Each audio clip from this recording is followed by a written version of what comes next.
Hey, welcome to Turkey Tuesday, except it's Wednesday and it may be even Thursday because this is third time is the charm, right? Let's hope so anyways.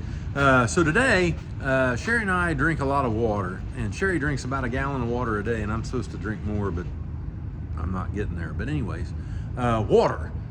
It is a very important part of our turkey operation and livestock in general, but it is unique in a lot of ways. And so let's talk about them. So stay tuned.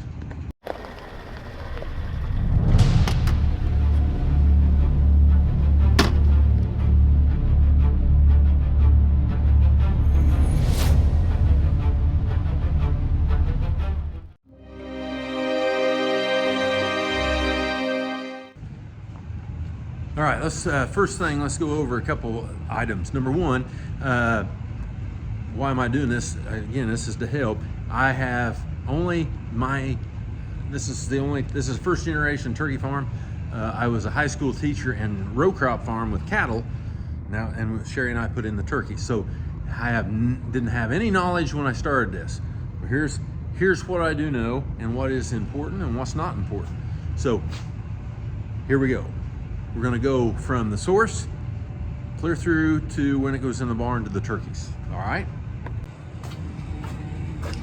All right, we got two incoming lake water, pond water, two pumps, and two lines. And there's a reason for that we'll talk about in a little while. Also, there's the rural water, and the rural water has a backflow preventer. So that's all safe and regulated. So how does this come on? How does the lake know that we need water? Okay, let's jump over here. So these two tanks, each one holds 3,000 gallons. So we got 6,000 gallons of holding capacity here, which are triggered. Up there, there's a float. And when the float gets down, then it sends an electrical signal clear through wires, clear down to the lake. At the lake, then the water is pumps back up. So now we've got our water, whether it's rural or the lake waters. So let's talk about why we have the two different waters. You never know when one will go down, even though the public rural water may have a problem and go down. But we use them in two different capacities on our farm. The rural water we can use most of the year, with the exception of the warm months. And the reason being, an adult turkey at the very end drinks about 2,000 gallons of water per barn. In other months that are not hot. But in August or July, depending on when the birds are adult, very big, they still drink that same amount of water, but we have cooling. And so they use an additional 20,000 gallons. So we would go through about 30,000 gallons of water a day. And we can't afford to do that with rural water. So we pump the water from the lake. Okay? So that's why two different systems in case you have a problem, but then we utilize one of them more in the summer, rural water in the other times of the year. Okay, so back to it. We've got water now. Water is being pumped.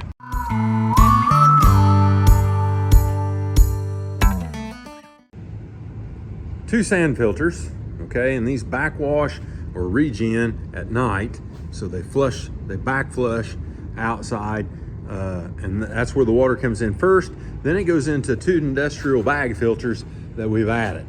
And so hopefully between these two sets, the water should be pretty decent. So that's how we clean it. So now we've got it here, we've cleaned it. And next, we're gonna add chlorine. So even though the rural water comes to us chlorinated, and it would, we still add gas chlorine to the system, and that is for the same reason that we do it in public water. It's bird-to-bird contact. It's like a water fountain. That chlorine is helping to keep it germ-free to the best we can, right? So we're putting in there chlorine, and we monitor that. Okay, now originally, and it was over here at the time, but we're gonna put in acid because this is the fourth system that we put in because of a variety of things. But we're going to put acid in about right there. It's going to do somewhat similar to this, but put in acid, and the acid will change the pH. Okay, so some of you may be drinking that fancy water that changes pH, or it's got a different pH to it. Same thing here. We want the birds as comfortable, as healthy, and excited in there, you know, and getting everything they want. And so the pH being less than what 7.5 is where it comes in from the lake, 8 to 7.5, and comes in, and if we can get that down, we will. And actually, I wrote it on the wall. We're shooting for a 6.5 if we can get there somewhere, and 6.5 would be good if we could maintain that. So now we've treated the water. So we filtered it, we brought it in, we filtered it, and we've treated it. Okay, we've got that treated, quality water. What next? All right, it's going up there, across there, and dropped into the tanks. All right, so these tanks, this is where it sits, ready to go into the barns. And as we're actually talking right now, if you can hear me over that, I hope, one of those pumps has come on. There are 2 pumps. They take turns. This box over here is telling me that pump number 2 is the one in charge right now, and it is pumping. So how does it know to do that? Well, we come over here,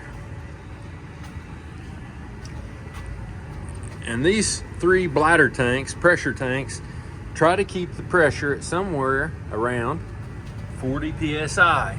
So this kicks off at 40. It comes on, I'll show you here. It comes on roughly around 28. Okay? So that's what makes them come on and off. So we're pumping filtered water that is now treated into our system. Let's look at the system where it goes into the barn. Okay, so that water comes back over here, and here it is. It comes down. This is a medicator if we need something, or we're putting in some probiotics or vitamins, what have you. Sometimes there's a Gatorade we even put in there. Okay. Pressure regulator, pressure or water meter. Okay, and here's a water valve. I can turn the pressure up or down. And it looks like I'm shooting. That was high. That's over 25. We generally 24-ish. That's where we're gonna shoot, okay? And so then it heads into the barn to the drinkers. We also have treated, filtered water that is going to the cool cells, the cooling units on the other end. So that now, water is in there. A couple things in hindsight. Your local plumber is very capable of working on these systems. The caveat to that is they are unique, and they are unique to turkeys. And some of the things in and around that might cause a plumber to not want or not feel that they could do that, okay? That they could create this system. So for my case, I have to go a pretty good distance, 2.5 hours, to get a plumber that is familiar with these systems. You may be in a better spot than that, but like I say, from scratch, this is what we've done. There have been mistakes made. As I say, this whole system right here has changed, and even in location, we've changed it, because it used to be crammed down in there. But over the time and some good advice and insight, we've changed things. So let's talk about 2 of those, and let's go with the plumber first. Make sure that you've got one that understands and that you can get a hold of to come and work on it, okay? And in a timely manner, and answer those questions, because you and I both know those questions are going to come to you Sunday morning before church, you know, anniversary, you're on vacation. That's what seems to happen to me. Sherry and I'll be on vacation, and voila, we've got this thing going on. So having them on standby, you know, that you can call, is a very good thing. Let's talk about that other thing. So why 2? Why 2 pumps there? Why 2 pumps at the lake? Why 2 water lines coming in? Why 2? Why 2? Well, quite honestly, because number 1, I got into one of the water lines and tore it up.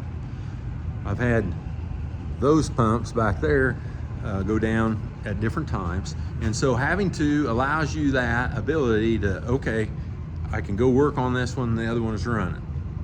That's first. And that was a plumber, that wasn't me. The plumber said, hey, this is what we're gonna do. And I'm glad we did, okay? And so that, having the ability to just switch it to one or the other, something to think about in the stuff that needs to be reliable, dependable, and always on. So think about those things as you work with that. Well, that's what I know about water, and I know it's not very much, but from my narrow view of learning this, going through this on my own for the first time, that's what we know. And so Sherry and I can't just go across the road and ask our neighbor, you know, hey, how do we do that? Because the nearest turkey farm is quite a bit away. Now, you'll answer questions. Our flock people will answer questions. The company we work with answer questions. No problem, they all help, but it's just, you can't just boom, boom, boom, get the answer. Now, you may have a better way to do it. I'd like to know. And if you have questions or thoughts about that, I'd like to know them too, because help the next person. Sherry and I want to help if we can. And so come grow with us, right? Come grow with us. God has blessed us very richly. And we are extremely thankful. And so don't forget to take 5, because it'll only take a minute to take a break. Grab that water and drink that up. And, you know, may God bless you where he finds you today. And we'll see you next time. Thanks for coming along. Like and subscribe on YouTube and follow us on Facebook. Ask your questions so we can all learn together. Come and grow with us.